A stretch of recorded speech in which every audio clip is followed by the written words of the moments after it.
Je vais vous parler des challenges numériques et tout particulièrement des challenges des adultes que l'on peut interroger. En effet, quand on pense au numérique et quand on pense au mésusage du numérique, aux problèmes dans le numérique, très souvent, le regard se focalise sur les adolescents. Très souvent, on a tendance à dire que ceux qui utilisent mal Internet, les réseaux sociaux, ceux qui font n'importe quoi sur Internet, sur les réseaux sociaux, ce sont les adolescents. Or, il est important de réfléchir peut-être en dézoomant un peu ce regard pour regarder comment les adultes utilisent et tout particulièrement comment les adultes se saisissent des espaces numériques par rapport aux défis sur les réseaux sociaux. En effet, on peut partir d'un exemple qui est un exemple concret qui a eu lieu il y a une année environ, qui est le Cheese Challenge. Le Cheese Challenge, c'est un défi qui a été à un moment donné viral sur la toile, un défi qui met en scène un adulte et un bébé, vraiment un tout petit enfant, bien souvent assis sur une poussette ou sur un siège pour enfants. Donc vraiment des enfants qui ne sont pas encore en âge de dire quelque chose, et on voit jeter sur le visage de l'enfant une petite tranche de fromage, d'où le Cheese Challenge.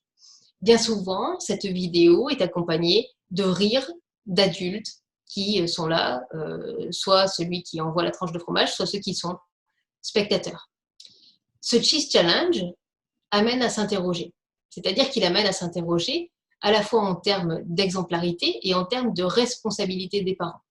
En effet, on est ici dans un challenge qui existe parce que à un moment donné, il y a quelque chose qui est diffusé, c'est-à-dire qu'une première personne met cette vidéo sur Internet et cette vidéo va lancer une idée, une sorte de mode chez d'autres parents. Il est important de comprendre ou d'essayer de réfléchir aux enjeux de parentalité ici entre ces bébés et leurs parents. On peut au premier abord se dire que peut-être ces parents sont des parents maltraitants. Et ça peut être la première version de se dire ici on voit un enfant qui subit une maltraitance, qui subit un geste qui peut être traumatique pour lui. Un enfant qui est impuissant par rapport à ce qui est en train de se passer. Toutefois, cette première pensée que l'on peut avoir est peut-être à réfléchir, c'est-à-dire on voit bien que chez ses parents, on n'est pas forcément chez des parents maltraitants, mais des parents qui se laissent happer par la vidéo, qui se laissent happer par la mise en scène de leur propre image, de leur relation avec l'enfant, et qui finalement en arrivent à faire quelque chose parce qu'il y a la caméra, parce qu'il y a cette image qui va rester, alors qu'ils n'ont pas forcément d'attitude maltraitante, ou pas du tout d'attitude maltraitante, d'habitude avec leur enfant. Donc c'est vraiment important, à partir de cet exemple, de réfléchir en tant qu'adulte à ce qu'on peut mettre en scène parce qu'il y a une image, parce qu'il y a une caméra. Est-ce qu'on peut être incité à certaines activités que l'on ne ferait pas dans la sphère privée, que l'on ne ferait pas si l'on n'était pas sous le regard des autres. Donc ça, c'est vraiment un point qui est à prendre en compte.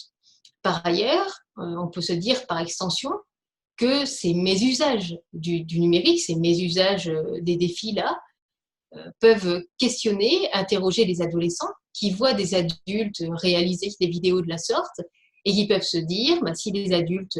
sont capables de telles choses, moi aussi, en tant qu'adolescent, je peux faire des bêtises ou je peux malmener quelqu'un d'autre. Donc c'est vraiment cette question, au-delà de la responsabilité, cette question d'exemplarité qui est à réfléchir par rapport aux adolescents. Je peux donner un autre exemple, c'est le défi des mamans, un défi un petit peu plus ancien, qui incitait des mamans, donc forcément des adultes, à publier sur Facebook les 3 photos préférées de leurs enfants, et nominer également 3 autres mamans. Donc on voit très rapidement la quantité de photographies qui sont présentes sur la toile quand on a 3 photos multipliées par 3 autres personnes, etc. etc. On peut mettre ça en, en face de, bien souvent, l'interdiction ou en tout cas la précaution qui est demandée à l'adolescent par rapport aux images qu'il peut diffuser de lui-même sur les réseaux sociaux. Et donc, on peut se dire comment faire pour que l'adolescent comprenne, hein, par rapport aux exemples que peuvent montrer, là, à un moment donné, les parents, les mères, en l'occurrence ici, comment comprendre qu'il ne faut pas mettre d'image de soi ou pas mettre n'importe quelle image de soi quand on est adolescent, si on voit les parents diffuser comme ça énormément d'images de soi-même. Donc, on voit bien tous ces paradoxes qui peuvent exister là, dans la parentalité ou chez les adultes de façon générale, et qui sont vraiment à prendre en considération parce que, avant tout, les adolescents prennent exemple, regardent aussi ce que font leurs parents, ce que font les adultes de façon générale sur les réseaux sociaux.